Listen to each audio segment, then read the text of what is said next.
નમસ્કાર દર્શક મિત્રો, અભિપ્રાય ન્યૂઝમાં તમારું સ્વાગત છે। છોટાઉદેપુરના સાયબર ક્રાઇમના ભોગ બનેલા નાગરિકોને રાહત મળતી ખબર સામે આવી છે। સાયબર ક્રાઇમ પોલીસ સ્ટેશન દ્વારા 21 લોકોના ગુમ થયેલા કુલ 9.76 લાખ રૂપિયા સંબંધિત લોકોને પરત કરવામાં આવ્યા છે। આ મહત્વપૂર્ણ કાર્યવાહીમાં છોટાઉદેપુર જિલ્લા પોલીસ વડા ઇમ્તિયાઝ શેખ અને સાંસદ જસુભાઈ રાઠવાના હસ્તે આ રકમ લોકોને વિતરણ કરવામાં આવ્યું છે। ભોગ બનેલા લોકોને આ પગલાં સાથે ઘણું રાહત મળી છે। પોલીસની સતત કામગીરી અને સાયબર સચેતનના અભિયાન દ્વારા ભવિષ્યમાં આવા ગુનાઓ સામે સજાગ રહેવાની ભૂમિકા નિભાવવામાં આવી છે। આ સાથે જ ભોગ બનનારાઓએ પોલીસનો આભાર વ્યક્ત કર્યો છે।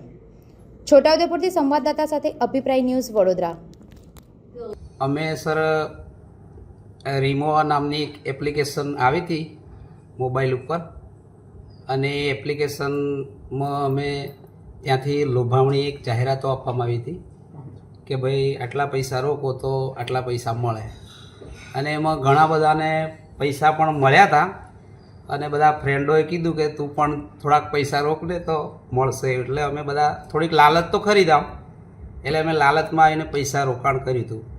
પછી અચાનક એ લોકોએ છેલ્લે થોડી વધારે લોભામણી જાહેરાતો આપી કે ભાઈ 1000 રૂપિયા હોય તો 5000 ને આવી, એટલે છેલ્લે જ્યારે બંધ કરવાનું થયું ત્યારે એ લોકોએ વધારે લોભામણી, એટલે અમે એમાં રોકાણ કર્યું હતું।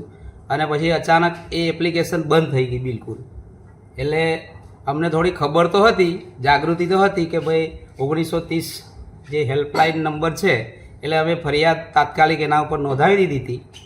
અને એ નોંધાવી એટલે પછી એનો પેલો શું કહેવાય, એનો એકનોલેજમેન્ટ નંબર અમારા ઉપર આવ્યો હતો અને મેસેજ આવ્યો હતો।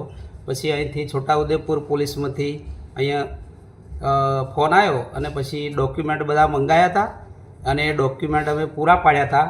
અને આપણા જિલ્લા પોલીસ વડા ઇમ્તિયાઝ સાહેબ સર તથા સાયબર ક્રાઇમ જે સ્ટાફ છે, ભગવતીબેન તો મને ઘણીવાર ફોન કર્યો, 2-4 વખત, અને એમનો ફોન ઘણીવાર આવ્યો। એટલે એમના જે પ્રયત્નોથી મારા પૈસા આજે પરત મને મળ્યા છે।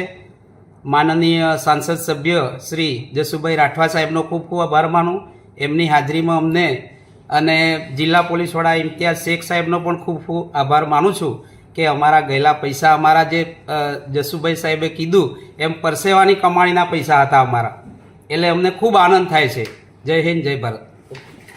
છોટાઉદેપુર જિલ્લાના માનનીય સાંસદ શ્રી જસુભાઈ રાઠવાની હાજરીમાં એક 13 તુચકો કાર્યક્રમ આયોજિત કરવામાં આવ્યો, જેમાં સાયબર ક્રાઇમના ભોગ બનેલા અલગ અલગ 21 લોકોના 9,76,000 રૂપિયા જેટલા જે નામદાર કોર્ટ દ્વારા ફ્રીઝ કરવામાં આવ્યા હતા તે તેઓને એમના હુકમ પરત કરવામાં આવ્યા।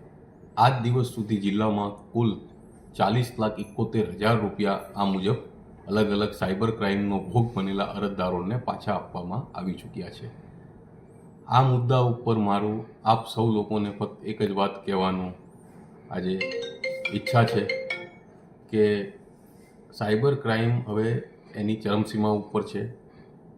એક ઓટીપી વાળી જે વસ્તુ હતી એના બદલે હવે ઓટીપી વગર લોકો તમને અનનોન લિંક મોકલે છે। તમે ખાલી લિંક પર ક્લિક કરો તો તમારો સંપૂર્ણ ફોન હેક થઈ જાય છે।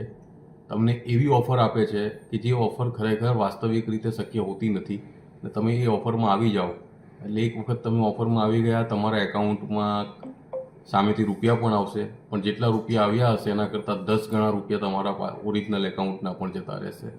એટલે મારી આપ સૌને વિનંતી છે કે આવા કોઈ પણ પ્રકારના લોભ લાલચમાં આવો નહીં। સાયબર ક્રાઇમથી એકદમ સતર્ક રહો, એલર્ટ રહો, સુરક્ષિત રહો, અને જો કોઈ સંજોગોમાં તમારી સાથે સાયબર ક્રાઇમ બની પણ ગયું તો 1930 ઉપર કોઈ પણ પ્રકારના સંકોચ વગર જાણ કરો। હા, છેલ્લી એક વાત કે ડિજિટલ એરેસ્ટ જેવી કોઈ કાયદામાં સિસ્ટમ નથી। તમને ફોન ઉપરથી કોઈ પણ વ્યક્તિ એરેસ્ટ કરી શકતું નથી। ફોન ઉપર કોઈ પણ કોર્ટ તમને તમારી સીધી કોઈ પણ પ્રકારની ભૂલ વગર કોઈ કાર્યવાહી કરી શકતી નથી। એટલે આવા ડિજિટલ એરેસ્ટવાળી બાબતના પણ કોઈ ફોન આવે તો પણ 1930 ઉપર તાત્કાલિક જાણ કરો। આ તબક્કે હું માનનીય સાંસદશ્રી જે અમારા આ કાર્યક્રમમાં પધાર્યા છે એમનો હું આભાર માનું છું। મારી સમગ્ર ટીમ, પીઆઈ કામડિયા અને અમારા સ્ટાફના પીએસઆઈ ડામોર સહિત અમારી સાયબર ક્રાઇમ સ્ટાફના અમારા તમામ પોલીસ કે જેઓ આ કાર્ય માટે હંમેશા સતત કટિબદ્ધ રહે છે, તેમનો આભાર માનું છું। સાથે સાથે ભારત સરકાર કે જેણે આવું સરસ પોર્ટલ ઊભું કર્યું છે અને ગુજરાત સરકાર કે જે ભારત સરકારની ગાઈડન્સ પ્રમાણે આખી આ હેલ્પલાઇન ચલાવી રહી છે અને જેના કારણે આ પ્રજાના આ રીતે લૂંટાતા રૂપિયા પ્રજાને પાછા મળી રહ્યા છે, તો તેનો પણ આભાર માનું છું. જય હિન્દ. વધુ સમાચાર જોવા માટે અમારી YouTube ચેનલને સબસ્ક્રાઇબ કરો અને જોડાયેલા રહો ફેસબુક, ઇન્સ્ટાગ્રામ અને ટ્વિટર પર.